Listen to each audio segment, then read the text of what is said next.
One of the most essential skills in the corporate world is negotiating. Without the ability to negotiate, it is impossible to take your business where you want it to go and for it to achieve its full potential.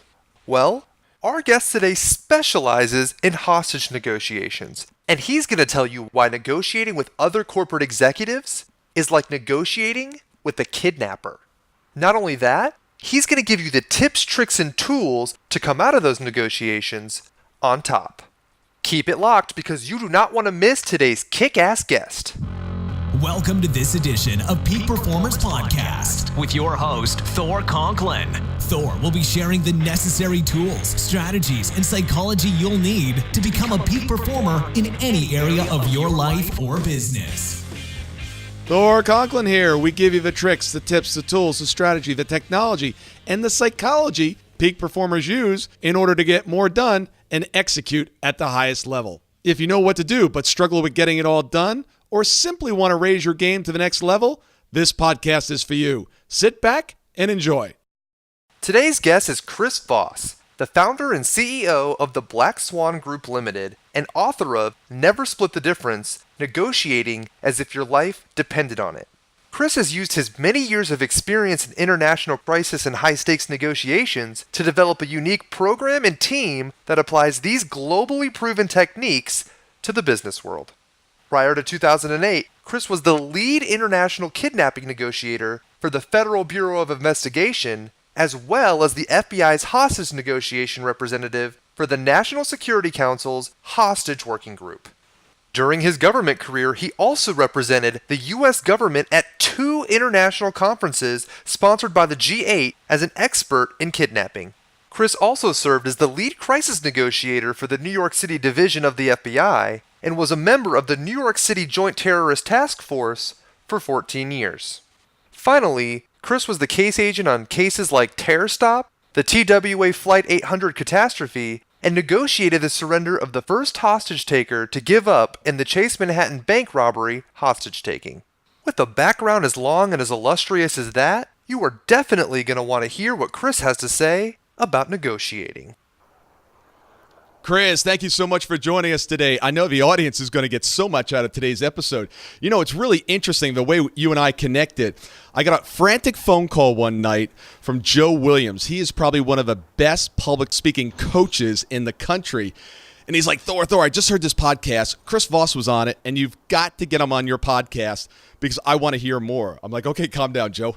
I'll reach out to his people and see if I can get him. So first of all, thank you very much for coming on today.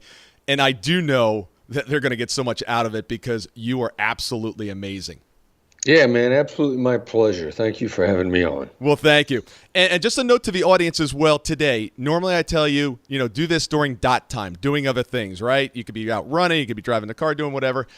You are going to need a pen and a piece of paper to make notes. You can listen through it once, but you're going to have to go back because there's going to be some tremendous takeaways here. So, Chris, what I want to start with is, all great performers have kind of a pre-routine that they go through, whether it's exceptional athletes. Before they go on the field of play, they get ready and they get their mind and their body and their spirit, turned on or ready to go. And I've had the pleasure to work with Tony Robbins for the last 13 years. And every time before he goes on stage, he does the same pre-routine. And he's done these events hundreds of times, but he never, ever steps onto the stage without doing it. And you get that phone call, and there's an FBI, a terror situation, hostage situation going on. What do you do? What's your pre-routine to get ready? Well, it's just really a matter of just opening my mind. And I think, all right, there's about 5 different ways this could go. And I just got to see which one it is. A big problem a lot of people do is, Colin Powell had a phrase, never let your ego get so tied to a position that if the position collapses, your ego goes with it. So they only think about one outcome. They only think about one path. And that makes them very, put blinders on, very narrowly focused. That's one of the problems with being goal-oriented. You put blinders on. And so then you don't hear stuff that doesn't align with that. and you miss great opportunities. And then also, it probably takes you a while, much longer to figure it out. It's not going down the path you thought of. So in any given kidnapping, any hostage taking, anything, I just say to myself, all right, well, this could only going to go but about 5 different ways. Let's see which way it's going to be. And I'd be able to adapt in a moment a lot better. Interesting. So what are those 5 ways that it could go? You know, I kind of plucked 5 out of the air just to keep my mind open. But mostly there are 2 extremes. Either what I fantasize about or what I'm most afraid of. And then there's gradations in between. And as soon as you start if you're prepared for either extreme, then you begin to see the gradations in between. And 5 was just a PFA number plucked from the air just to keep my mind open. All right, good. Well, you had my curiosity there. I was like, 5, what are they? I've got my pen already. So well done. All right, so you've opened your mind. Now it starts. You know, obviously you've got to be so focused, and so often today there's so many distractions, and I'm sure these scenes are absolute chaos to begin with. How do you stay focused on what you're doing and get rid of everything else going on around you? Or don't you? Yeah, you can. It isn't that hard. And, you know, you make a great reference to Tony Robbins, and I'm a big fan of his also. I mean, he puts himself in a really positive mindset, and different people call it different things. A couple friends of mine wrote a book called Difficult Conversations, which is a great book. And they talked about being the curiosity mindset. I mean, it's almost as if you're curious, as if it's an adventure. Like when you're in a new town for the first time, in a neighborhood for the first time, you go on a vacation to someplace you've never been before. When you're extremely curious and looking forward to it, you find yourself completely drawn in to the moment because it's kind of fun. And if it's fun and adventurous and you're curious, your brain picks up speed so much more quickly, at least a 31% boost. It's very easy to dive in and see more things. So interesting that you said that, because curiosity is one of those things that I use all the time. And I came up with this because if you're curious, you're not judging. And if you're not judging, you can continue to have rapport. As soon as you start judging somebody, rapport is broken. And I'm sure rapport is a huge, huge thing in what you were doing. Talk a little bit about that. Well, you're 1,000% accurate. As soon as you start doing evaluations, making judgments, disagree, using logic, you're running into problems. And, you know, rapport has a couple of really important components, and not judging is one of them. And you're hoping to go from rapport to trust-based influence. And to get somebody to trust you, they can't feel judged. That's the next component. That's where where a lot of it really breaks down, because the judgmental attitude then keeps people from really being vulnerable to you, because you're going to be judged. I'm sure the person on the other side of the phone doesn't want to talk to you, or do they want to talk to you most of the time? If they're on the phone at all, some part of them is opening themselves up to me. Now, that's more unconscious, but the mere act of picking up the phone, something in there is going to listen, as long as I don't attack them. Somebody once asked me, what's the difference between hostage negotiation and business negotiations? I said, hostage negotiations are a lot calmer. And I think that's what everyone's interested in, is how can I take these techniques and apply this in my business? So you've got someone sitting across the table, and you're not, obviously, they want one thing, you want the other. You want the people to be set free, and they want their demands met. How do we move into that, from adversary possibility to trust?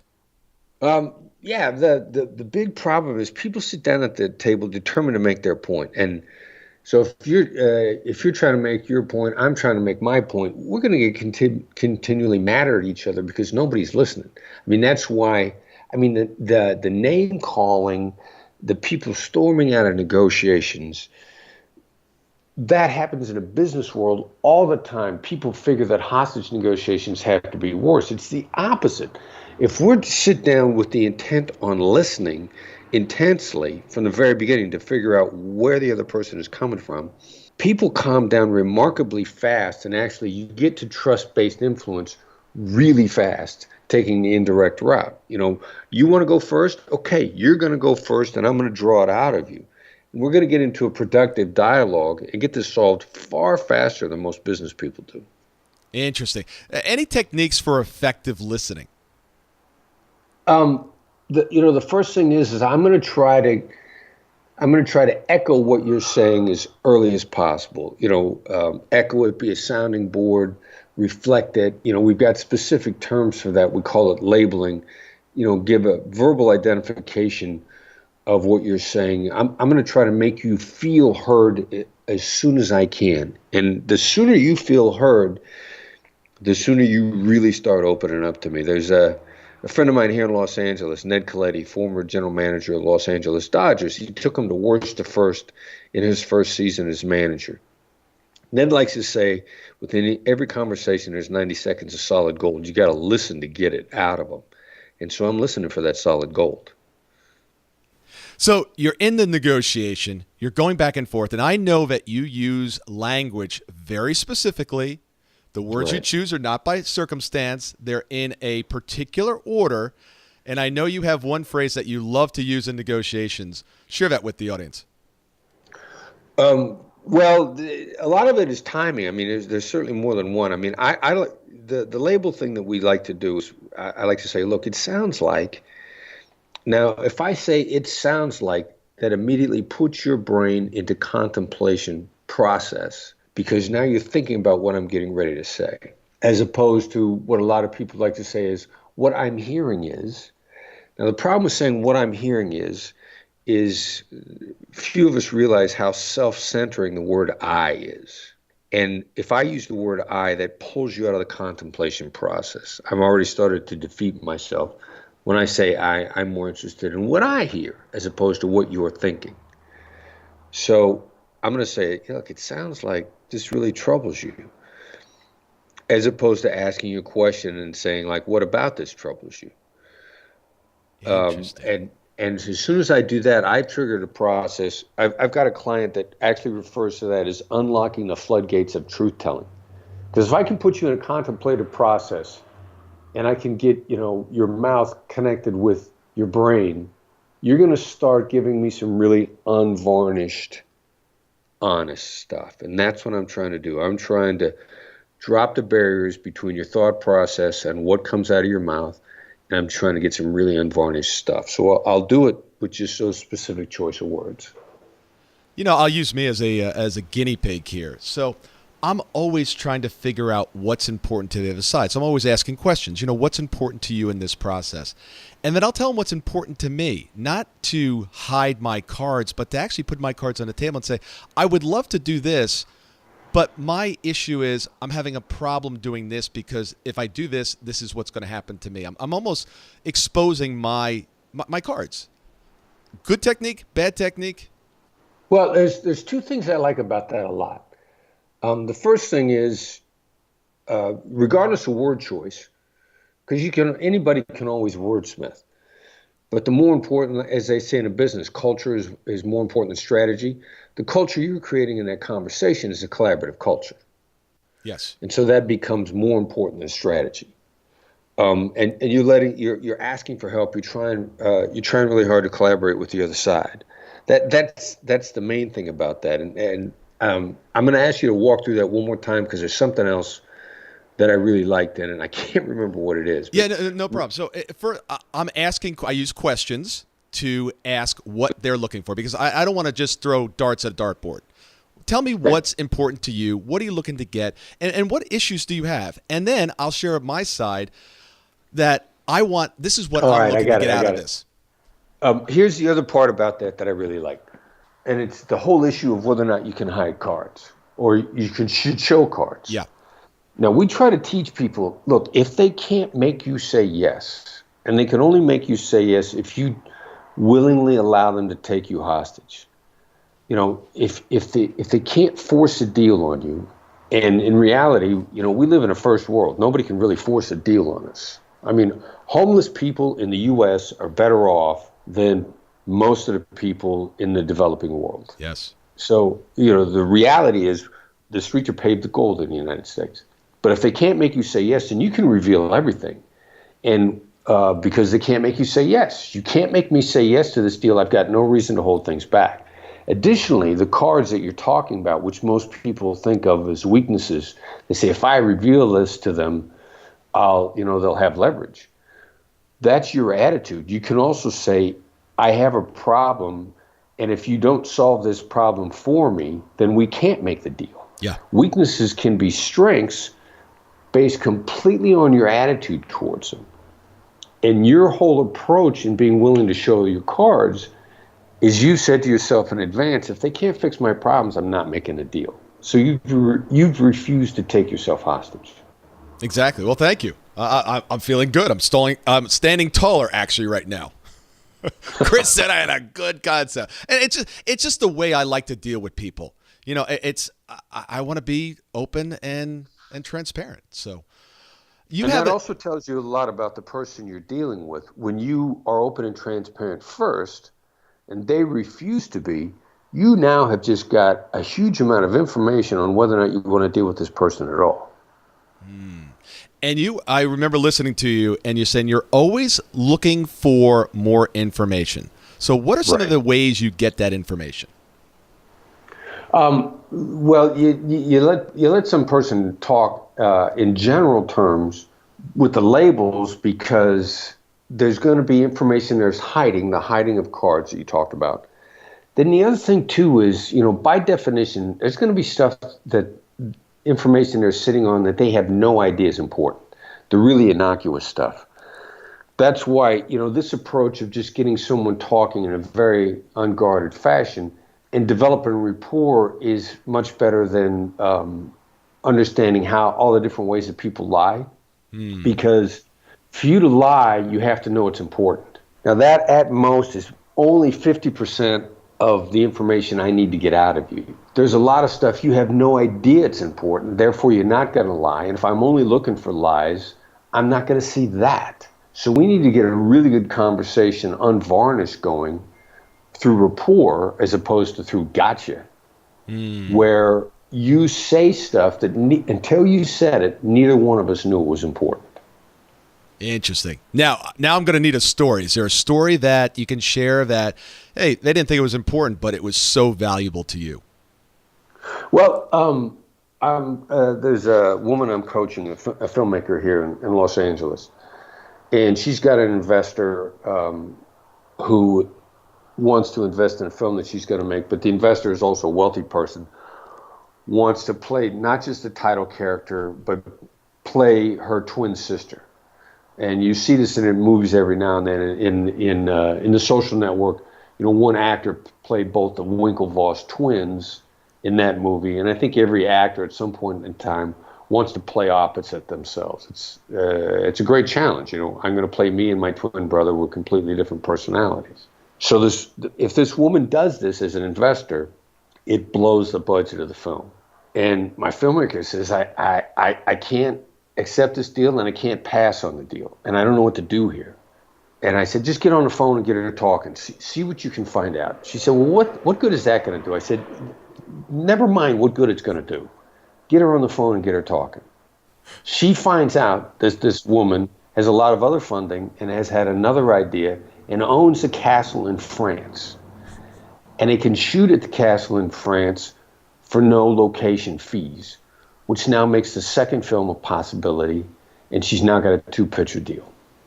Fascinating. It reminds me of the strategy of, don't take one thing against another, product versus price, and trying to figure out and negotiate between the two. Add something to it. Find out what else might be important that the other person has that they don't really value that much, but it's really valuable to you. Would that be applicable? Right. Yeah. And you got to trigger some kind of a brainstorming process. You start to give people examples, and pretty soon it triggers a thought in their head, and they go like, well, I don't have that, but I have this. What do you think of this? And you go like, I know exactly how that'll work. Let's cut that into the deal. That changes everything. Thank you so much for listening today. I really do appreciate your time, and I hope you found today's show valuable. If you would like to receive these shows automatically to your phone or to your computer, Simply go to iTunes and subscribe. After listening to several of his shows, if you're so inclined, please leave us a 5-star rating, as this helps us reach additional people and spread the message. If you're truly committed to taking your life to the next level and doing whatever it takes to become a peak performer, but something's holding you back, something is blocking your way, and you just can't seem to figure out what it is, send me an email to info@thorconklin.com, and I'd be more than happy to get on the phone with you. We'll schedule a 15-minute discovery call. No obligation, no cost. I absolutely love to hear from the listeners, and if there's something I can do to help, I'd be more than happy to do that. Also, if you found something of great interest in today's show and you want to share that with your friends and family, simply go to my Facebook page, Thor Conklin, click on the episode, hit the share button, and share it on your page. You can follow me at Twitter at Thor Conklin. The website is thorconklin.com. We're constantly adding new free resources, discussing additional tricks, tips, tools, and strategies on how to be a peak performer. Remember, I try to keep these episodes short so you can listen to them during dot time, doing other things, commuting, driving, walking, working out. Decide to be a peak performer in all that you do. And until tomorrow, have an absolutely amazing day. Keep an eye out for part 2 of our conversation with Chris, where he tells us the 3 habits of ineffective negotiators and how to use the word no as yes. See you next time on Peak Performers Podcast.